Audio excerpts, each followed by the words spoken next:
xulka qaranka Soomaaliya ee 2019 bandhigiisa wuxuu soo bilowday sareeb koobka adduunka kulankii la ciyaareen Zimbabwe kulan anaga homekana Djibouti ka soo adkaanay hal gool iyo eber markii dalkooda la tagay 3 gool iyo 2 laga soo adkaaday guud ahaan bandhiga xulka qaranka Soomaaliya aad u wanaagsan yahay tartanka bariga bartamaha Afrikana afartii kulan xulka ciyaaray bandhigiisa aad u wanaagsanaa dalkan wuxuu ku jiro groupka guud ahaan tartanka Sekafa sanadkan 2019 waxa ka qayb galaysa 9 kooxood oo loo kala qaybiyay A iyo B Soomaaliya waxa ku jirta groupka A oo 5 wadan ku jireen iyo groupka B oo 4 kooxood ku jireen Soomaaliya kulankeedu koowaad waxay wajahday wadanka Andariiskan hay walaalahan ee Djibouti barbar eber isku mar waayeen bilo aad wanaagsan oo ahaa walow Soomaaliya lagu dhaliilay in kulankaas inay badis ahayd haddana nasiibku wuxuu noqday in barbardhac eber Djibouti wada galaan haddana waxa xigtay kulanka labaad Soomaaliya la ciyaartay wadanka Uganda oo tartanka sanadka marti gelinay ahna markii la eego groupka ee wadanka ugu awood badan oo afartii kulan wada adkaaday Soomaaliya 2 gool iyo eber lagu adkaaday bandhigooda aad u wanaagsan ama xumeyn kulanka saddexaad ee Burundi la ciyaareenna waa la ogaatay dhigan Soomaaliya ciyaartooda aad u wanaagsaneed bandhigooda aad u wanaagsanaa marka tawanaad Umar Cabdullaahi gool daqiiqada 40aad ee qaybtii hore waxa uu dhaliyay good aad u qurux badan oo aan jeclahay in lagu dar doono gool kamid ah goolalka ugu qurux badnaan ee 2019 laga dhaliyay Sekafa Senior Challenge Cup 2019 Soomaaliya kulankaas fursad aad u wanaagsan waxa uu siisay in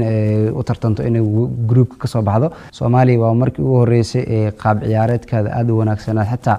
kubad heesashada Soomaaliya Eritrea ee ka heesasho badneed oo qaybtii hore xitaa marka eegna Soomaaliya 55% kubad heesatay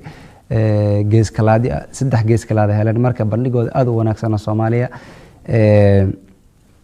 xitaa waxa dareemaysaa in qadka dhexe difaac iyo goolahayaha Soomaaliya ka dhisan tahay Soomaaliya hadii wax kaliya tabis waxay tahay weerar xoogan oo goolal muhiim ah qaybta hore ama qaybta dambe markii la joogo ciyaarta Soomaaliya gool dhaliyo laakiin guud ahaan markii la eego bandhiga qaranka uu sameeyay tartanka Sekafa aad u wanaagsanaa 4 kulan 4 dhibcood 3 kulan oo shabaqooda ilaashadeen hal gool dhaliyeen 2 gool laga dhaliyay 5 dhibcood ayagoo haystaan groupkan ka soo hareen heer aad u wanaagsan way gaareen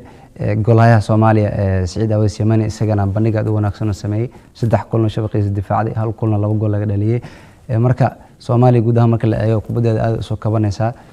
shacabka Soomaaliyeedna macna guul ay rajeynayaan laakiin 2019 isbedelka la sameeyay waxay tahay in xul dhisan la helo horta goolka markii la eego xul Soomaaliya aan gool badan laga dhalinayn oo badan 2 gool kaliya laga dhaliyay inta tartanka socday marka xul Soomaaliya aan gool badan laga dhalinaynin goolashiis aan lagu tashanaynin xul dhisan oo diyaarsan oo goolka iyo daaficina aad u wanaagsan yahay dabcan isku xirkooda aad u wanaagsan afartii kulan qadka dhexna wanaagsan yahay kaliya weerar goolasha durduriye kaliya hadda u baahanahay marka ad kaliya waxa dhiman Soomaaliya team dhisan ina sameynaysa umaleysa sanadkan teamka la dhisayo marka teamka markii la dhiso kadib gool imaanaysa laakiin bandhiga shacabka Soomaaliyeed aad u qanacsan yihiin xul ka sameeyeen tartanka bariga bartamaha Afrika